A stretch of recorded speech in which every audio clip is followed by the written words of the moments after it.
Hey everyone, welcome back. You know what we're all about here, right? Give you prep for the UPSC and, well, that international relations paper. It can be a tough one. It really can. So today we're diving deep into a thinker whose ideas are, well, kind of everywhere in political thought. Jean-Jacques Rousseau. Oh, absolutely. A giant in the We're field. talking about his general will. And look, it's not just some abstract theory, right? This concept is the foundation for so many debates we're still having about freedom, democracy, how states actually work. You see it everywhere, I think, especially when you start thinking about individual liberty versus the greater good, or like how much power a state should really have. That's pure Rousseau. It's like he was peering into the future, right? Yeah, almost. But, okay, let's not get ahead of ourselves. Let's rewind a bit. Hmm. Rousseau kicks off the social contract with this line that just grabs you. Man is born free, and everywhere he is in chains. Such a powerful way to start. It really is. What do you think he was getting at there?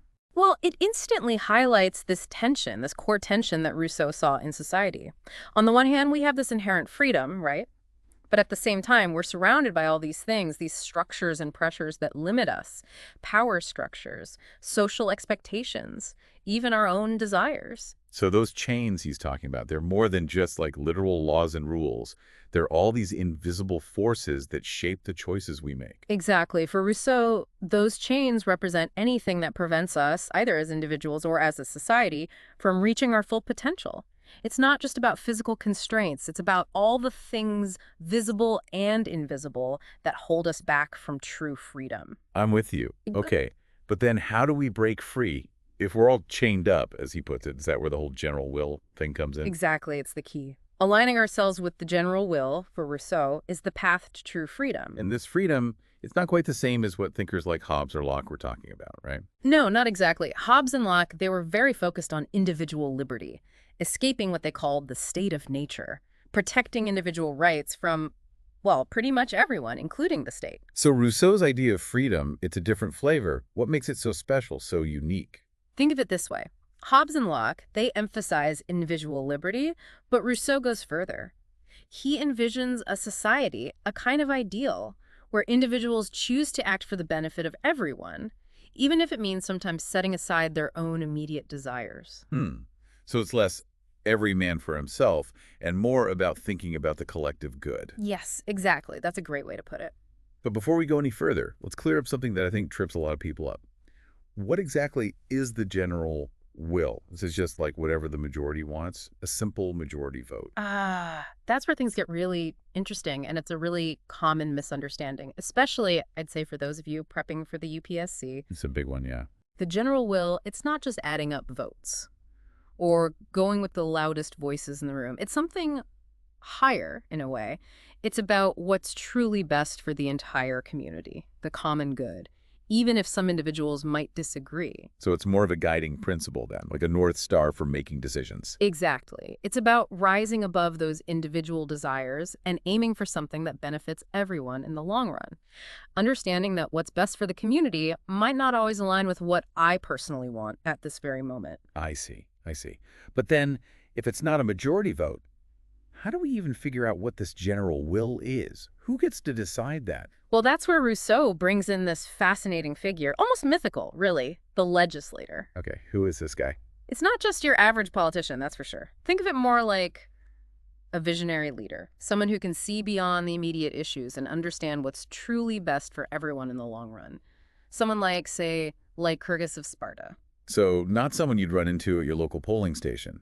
Someone who can guide society towards the common good. Precisely. And it's easy to see how this ties back to Rousseau's admiration for those ancient republics, ancient Greece, Rome, places where civic virtue and public service were so highly valued. Makes sense. But this brings up another question.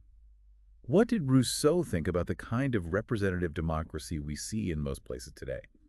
Where we vote for representatives to make decisions for us. Well, this is a key point for anyone studying international relations, especially for the UPSC. Rousseau, he was pretty critical of representative government, actually.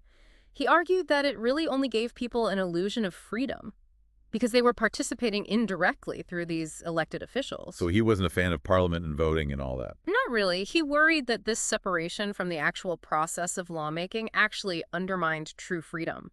He thought people were only truly free when they were directly involved in making the laws that govern them. So he'd be more of a direct democracy kind of guy. You got it. Everyone voting on everything. Town hall meetings galore. Ah, okay. But let's be real. That's not really practical in today's world, is it? Millions of people all voting on every single issue. Yeah, there are definitely some logistical challenges there. But his critique does raise some really important questions about how we can make our current systems more participatory. How can we make sure our elected officials are truly representing the will of the people? It's a question that feels more and more relevant these days, doesn't it? Especially with things like social media and all these new ways to engage politically. It really does.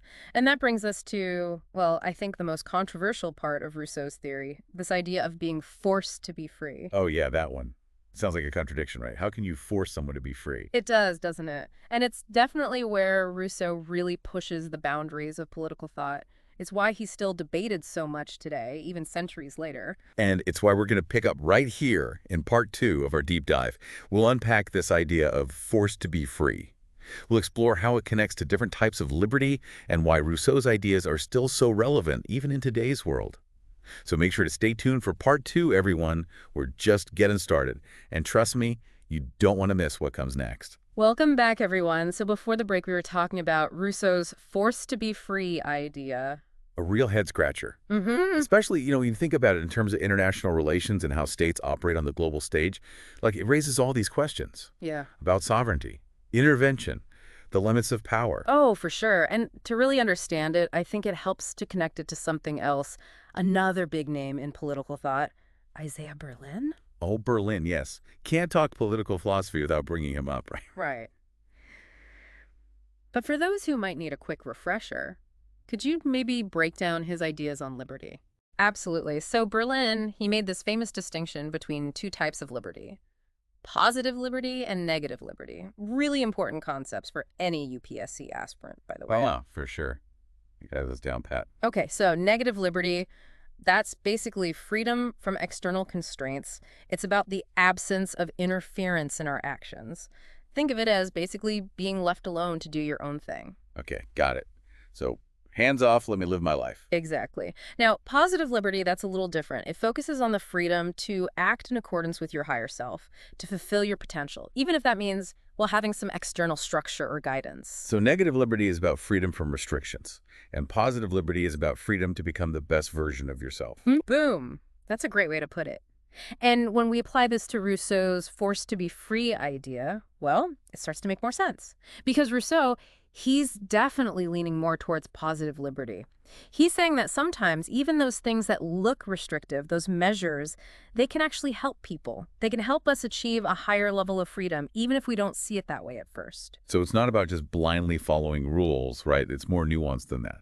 It's about recognizing that sometimes we need a little guidance to help us reach our full potential. Exactly. And ideally, that guidance is coming from somewhere aligned with the general will, right? It's for the benefit of both the individual and the community. I see. And this whole idea, it can be applied to so many different things, can't it? From domestic policy to international relations. Oh, absolutely. Think about public health measures, like mandatory vaccinations. Now, they might seem restrictive at first glance. You're telling people what to do with their own bodies, right? But ultimately, they contribute to a healthier society. And that means a freer society in the long run. That's Rousseau's forced to be free in action. And for our UPSC folks out there, this is gold, right? Being able to take these big philosophical concepts and connect them to real-world examples, that's what's going to help you ace those essays and interviews. You got to show them you can connect those dots. Exactly. Okay, so let's go back to the social contract for a second. Rousseau, he also makes some distinctions between different types of freedom, doesn't he? Like natural liberty versus civil liberty. He does, yeah. Yeah. And those are important to keep straight. Really important. Okay, so natural liberty, the way Rousseau describes it, that's the kind of freedom we imagine in a state of nature. No laws, no social obligations, no restrictions, really. It's pure, unadulterated freedom. Do whatever you want, whenever you want. Sounds kind of nice, actually. Like a lone wolf roaming the wilderness, no one to answer to. Huh. It does, doesn't it? But Rousseau, he argues that this kind of freedom, it's actually pretty limited. Because it's driven by our, well, our most basic instincts and desires. It's freedom without any moral compass, without a higher purpose. And ultimately, he thinks it leads to chaos and conflict. Okay, so while natural liberty might sound romantic, Rousseau is saying it's not all it's cracked up to be. What's the alternative then? This civil liberty he talks about. That's where things get really interesting. So civil liberty for Rousseau, this is the freedom we gain by entering into the social contract, by agreeing to live under laws that we as rational citizens have created together. Hold on, so he's saying we actually become more free by submitting to laws. How does that work? I know it seems counterintuitive at first, right? But think about it this way. By living in a well-ordered society, a society governed by just laws, laws that reflect the general will, well, we're freed from something else. We're freed from that constant fear and insecurity of the state of nature. Ah, I see. So instead of always looking over our shoulder, worrying about what other people might do to us, we gain a sense of security and stability, and that allows us to pursue our goals. Exactly. And it's not just about external security. It's also about our internal development, our moral and intellectual growth.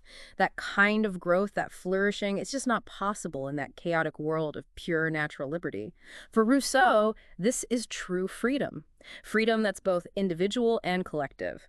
Freedom that allows us to flourish as individuals, but also as members of a community. So he's saying true freedom isn't about just doing whatever we want. It's about choosing to live in a way that benefits both ourselves and the community. Exactly. It's a really powerful idea, and you can see how it has such huge implications for how we think about politics. Yeah. Domestically, internationally. Oh, for sure. And for our UPSC listeners, these distinctions, they're so important for understanding Rousseau's overall argument. Absolutely essential. Okay, so we've talked about civil liberty, we've talked about the social contract, and this brings us back to something we touched on earlier. Rousseau's, well, his less than enthusiastic views on representative government. Yeah, he wasn't a big fan, was he? Not really. Why is that? Well, he thought, even though it might be more practical, it ultimately falls short of true democracy because it separates citizens from the actual process of making the laws. So if he could design a system, it would be like those ancient Athenian assemblies, everyone directly participating in creating the laws. You got it. He saw those direct democratic systems as the ideal. It's the way, he thought, to really make sure the general will is reflected in the laws, that the people are truly in charge. But of course, as we've talked about, those systems are pretty difficult to implement in large, complex societies like the ones we live in today. Not very practical. Not really, but his critique, it still raises some important questions. How can we make our current systems more participatory? How can we make sure those in power are truly representing the will of the people? It feels like those questions are even more urgent today, don't they? I think so, especially with the rise of social media and all these new ways people are engaging in politics. Okay, before we wrap up this part of our deep dive, I want to circle back to something we touched on earlier. Rousseau's emphasis on education. He seemed to really believe that it was crucial for creating citizens who could understand and uphold this whole general will idea. Oh, absolutely. For Rousseau, education wasn't just about cramming facts into people's heads.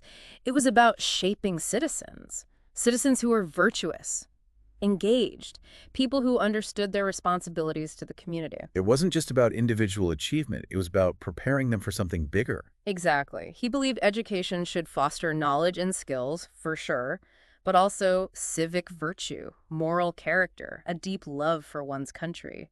He wanted an education system that created a sense of shared identity, a sense of purpose. So it's this holistic approach then, nurturing the mind, the body, the soul. Precisely.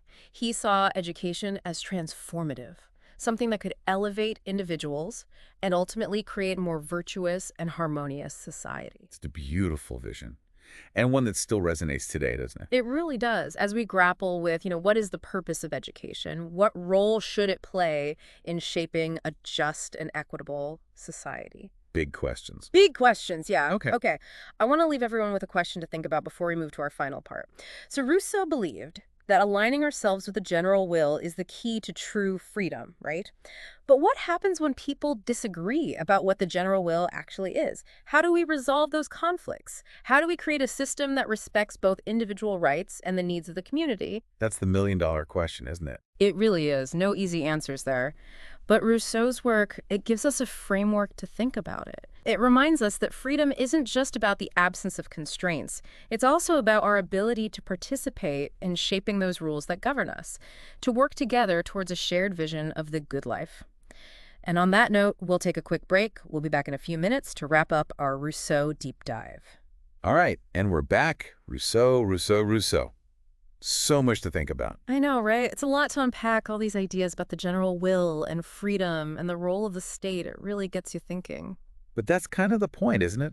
Political philosophy, it's supposed to challenge us, make us think deeply about these big questions, about the things that shape our lives, our societies. Absolutely. And for our UPSC folks out there, it's not just about understanding, the history of political thought. It's about understanding the world we live in today. I mean, it's amazing how relevant Rousseau still is, right? Even though he was writing back in the 18th century, his ideas, they're still at the heart of so many debates we're having right now about democracy, individual rights, the role of government in the 21st century. It's like he was ahead of his time. Mm. One thing that really struck me, actually, was his critique of inequality. He seemed to believe that extreme economic disparities were a real danger to a just and stable society. Yeah, he definitely saw a link between inequality and social unrest. He argued that when wealth gets concentrated in the hands of a few, it undermines the common good, creates resentment, conflict. It's bad for everyone, basically. So it wasn't just about abstract principles for him. It was about the real, tangible effects of inequality. Exactly. He really believed that a society with that much inequality could never be truly free or harmonious. Economic justice, for Rousseau, was essential for any society that wanted to flourish. It's amazing how relevant that is today, isn't it? All the debates we're having about income inequality, social mobility, the role of government in addressing those issues. Oh, totally. It's like Rousseau is speaking directly to our time. And for those prepping for the UPSC, that historical perspective is so valuable. It helps you understand that these aren't new problems. They've been around for centuries. It's about seeing those connections, right, between the past and the present. Exactly. Showing the examiners that you're not just, regurgitating facts, that you're engaging with these ideas, thinking critically about them. Okay, before we wrap things up, I want to touch on one more thing, something I found really intriguing. Rousseau's idea of the noble savage. This seems to be like a romantic vision of pre-civilized life, almost. Yeah, it's definitely a fascinating concept, and one that often gets misunderstood. It's important to remember that Rousseau wasn't actually saying we should all, go live in the woods and give up on civilization. He wasn't saying ditch the smartphones and head for the wilderness.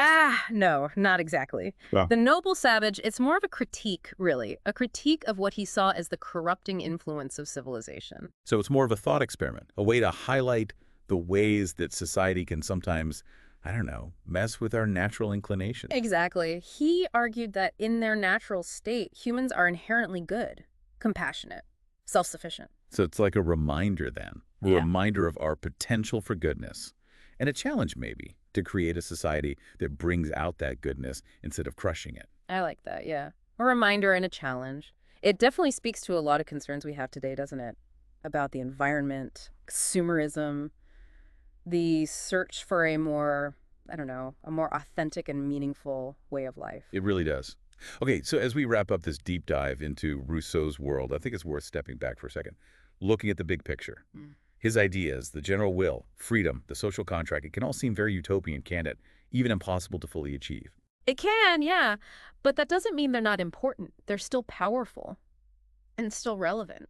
I think Rousseau reminds us that we have a responsibility to try, to strive towards a more just world, a more equitable world, a world where individual freedom and the common good, well, they're not seen as opposites. And for those of you out there on the UPSC journey, remember this. Engaging with these ideas, it's not just about passing an exam, it's about understanding the world, becoming informed citizens, the kind of citizens who can help build that better world. Absolutely. And don't forget, this is just the beginning, right? Keep exploring, keep questioning, keep thinking deeply about these big ideas. They're the ones that really shape our world. And hey, if you're enjoying these deep dives, make sure to subscribe so you don't miss any future episodes. Hit that like button. Share with your fellow UPSC warriors. We'll be back soon with another fascinating thinker, another set of ideas that will challenge you, inspire you, and hopefully help you on your journey to acing that exam. Until then, happy studying, everyone.